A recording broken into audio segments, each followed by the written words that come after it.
Valor is knowing what has to be done and doing it regardless of the consequences. My name is Sergeant First Class Gerald Wolford. I'm a paratrooper originally from Oakland, Oregon, currently assigned to the 82nd Airborne Division, and I received the Silver Star for gallantry in action during a battalion river crossing in Samoa, Iraq. I was an average kid. My father was always patriotic, my mother was patriotic, my family was. We didn't have a large military service, history in the family, but there was always the thought that we needed to serve, and I always felt that you needed to earn the right to enjoy everything we have in America. On March 31st, 2003, Sergeant First Class Gerald Wolford was deployed as a heavy machine gun section leader in the lead U.S. Army infantry unit to reach the Euphrates River in Samoa, Iraq. I got through the firefight by relying on my men and knowing that they relied on me. That day on the river, I never asked my men to do anything without me. I never ordered them ahead of me, and they never hesitated.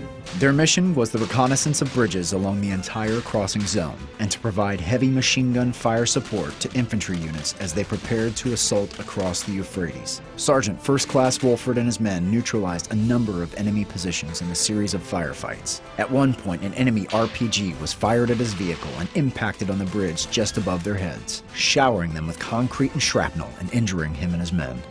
There's situations where average people, ordinary people, are put in to situations where they're faced with, extraordinary odds, and they overcome them. They overcome them because of teamwork, because of what they've learned, and because of the values that they hold themselves to.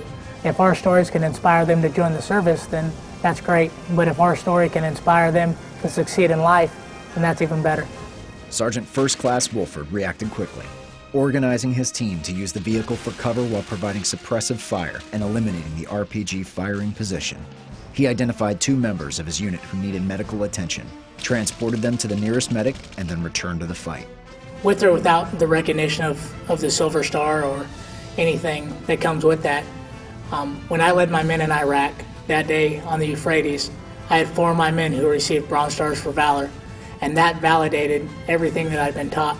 After returning to the fight, Sergeant First Class Wolford remounted the Humvee with his gunner and continued to engage the enemy in his battalion's offensive along the Euphrates. The children saw a definite change in me when I came back. We went through some stuff over there, and when I came back, I realized what was most important. It was the children, and it was my faith in God and making sure that my children are brought up right. On May 4th, 2005, Sergeant First Class Gerald Wolford received the Silver Star, one of the U.S. Army's most prestigious awards for valor in combat. He was honored for repeatedly exposing himself to hostile fire in order to ensure the success of the mission. When I was growing up, my heroes were, first and foremost, my dad. He sacrificed everything, to make sure that my sister and I were taken care of and to make sure my mom was taken care of. Now, people call me a hero, and instead of just a mentor to my children, like my father was, and now I'm a mentor to all kinds of people, and that now I'm their hero and I'm their mentor, and that's so honoring and so humbling to do that. When I was home on leave, my son and I visited my father's gravesite, and my son was crying because he never got a chance to meet my dad, and he told me that my dad would have been proud, and he told me that he was proud of me, and that's something that any father would go to tears over, is hearing his son say, "I'm proud of you, Dad." And that's when I knew that my dad was proud, is when I heard my son say it.